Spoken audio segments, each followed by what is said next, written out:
le bulletin sur Fraternité. Fidèles téléspectateurs, bonsoir. Au sommaire de cette édition, les abonnés du réseau GSM du Bénin dénoncent une irrégularité dans le processus d'enregistrement des SIM. Des pièces d'identité sont souvent utilisées pour enregistrer plusieurs cas de SIM à l'insu du propriétaire et vendues plus tard. Que faut-il faire dans ces conditions? Restez des nôtres pour le savoir. Les nouvelles internationales et sportives seront au menu de cette édition. Voilà pour le sommaire, le développement après cette coup de pause.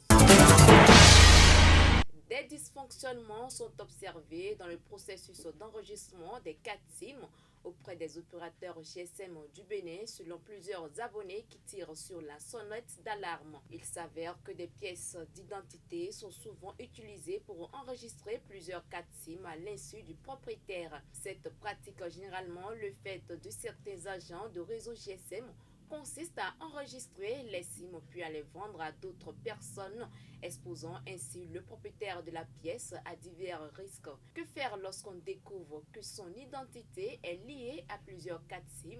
Le président de l'association des marchands mobiles monnaie du Bourgou recommande de se rendre à la direction de l'opération GSM concernée pour signaler l'anomalie et faire corriger la situation. Extrait de ses propos. Malheureusement, ce sont des agents qui sont commis normalement pour la vente des 4 SIM qui commettent ces forfaits. Ce sont des forfaits qui sont commis dans un passé récent, avant l'avènement de la mise à jour des SIM. Et donc c'est même le processus de mise à jour de SIM qui a permis maintenant de déceler ces failles. Lorsque vous allez par exemple acheter une SIM, l'agent vous vend normalement votre SIM et utilise votre pièce d'identité pour vendre également, pour activer également d'autres SIM qu'il ne vous remet pas, mais qu'il garde, quitte à revendre ces SIM à des personnes qui n'ont pas une pièce d'identité valide ou à des étrangers qui viennent pour séjour et qui ne peuvent pas s'acheter une SIM mais qui ont besoin d'une SIM. Et ils revendaient ces SIM-là parfois cher. Lorsque vous découvrez cela, il faudra vite faire pour pouvoir supprimer ces numéros qui sont en vos noms et que vous ne reconnaissez pas. D'abord, pour identifier les numéros qui sont en vos noms et que vous ne reconnaissez pas, avec les opérateurs GSM, il y a déjà MTN qui a une syntaxe étoile 124 étoile 3 dièse et vous recevez un message qui vous liste tous les numéros qui sont en votre nom et vous regardez dans la liste les numéros que vous ne reconnaissez pas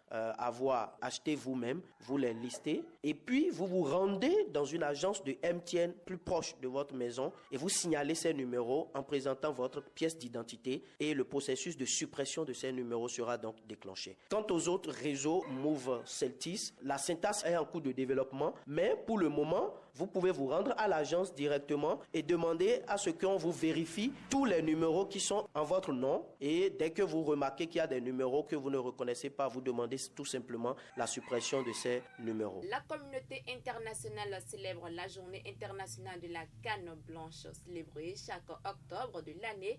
Cette journée vise à sensibiliser le plus grand public aux lois relatives à la sécurité routière concernant l'utilisation de la canne blanche.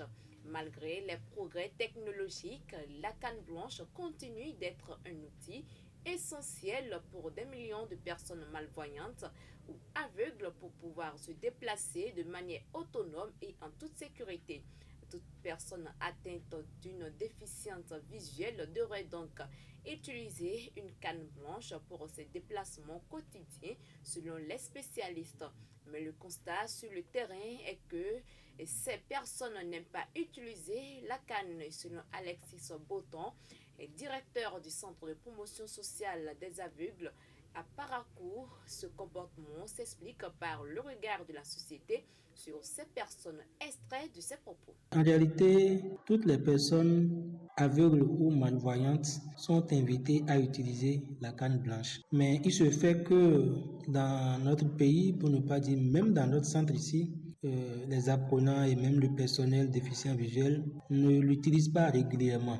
D'abord parce que pour certains, c'est comme si vous êtes en train de vous afficher comme une personne qui porte une certaine déficience, notamment la déficience visuelle. Et pour eux, c'est un peu comme une certaine infériorité que l'on affiche par rapport aux autres. Et ça fait qu'ils ne le portent pas. Alors que Il faut d'abord accepter sa condition de personne handicapée de la vue afin de pouvoir surmonter, traverser cette période, pouvoir vivre avec parce que c'est un handicap et le handicap, lorsqu'il n'est pas réparable, vous le portez à vie. Donc, il vaut mieux vivre avec et s'affirmer tel quel au lieu de tenter de passer à côté pour parfois même tomber dans des situations qui peuvent vous être préjudiciables. Place aux nouvelles internationales avec Aurel Ouensou.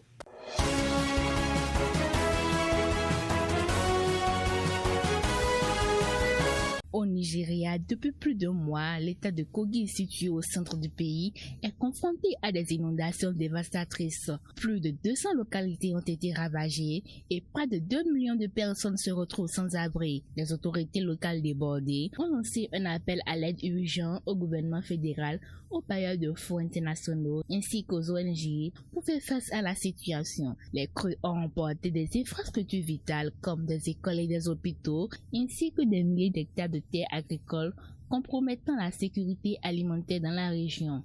Malgré les mesures de prévention qui ont permis d'éviter les pertes humaines, la situation devient de plus en plus critique avec la montée continue des eaux. Les autorités redoutent une crise humanitaire majeure, d'autant plus que les ressources actuelles ne suffiront pas à couvrir les besoins croissants des sinistrés.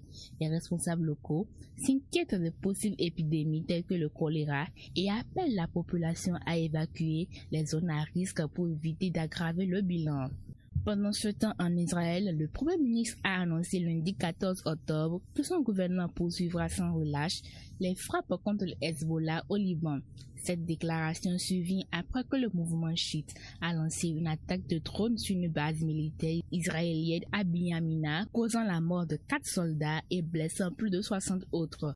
Cet incident représente l'assaut le plus meurtrier de la part du Hezbollah depuis le début de la montée des tensions entre les deux parties. Le Hezbollah, soutenu par l'Iran, a intensifié ses actions en ciblant également une base militaire située au sud de Haïfa. De son côté, Israël a répondu par des bombardements intensifs, notamment dans la bande de Gaza où des frappes ont touché des zones densément peuplées, causant des victimes civiles, dont plusieurs dans un hôpital et un centre d'aide humanitaire. L'ONU s'inquiète de l'escalade et appelle à la retenue, mais la situation reste extrêmement volatile. On parle affaire Mbappé dans ce journal et c'est avec Jacques Degbe.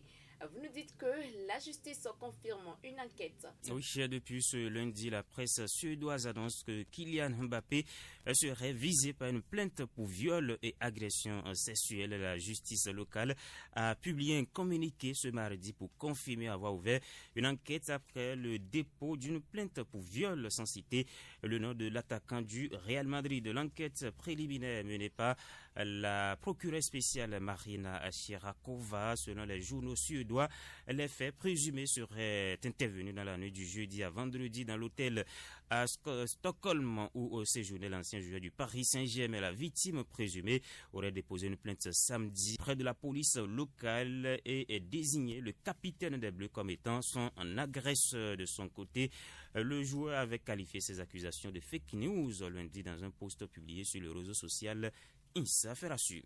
Ainsi se termine ce bulletin d'information. Merci de l'avoir suivi. L'actualité continue sur notre site web fraternité-fm.bj. Bonsoir chez vous.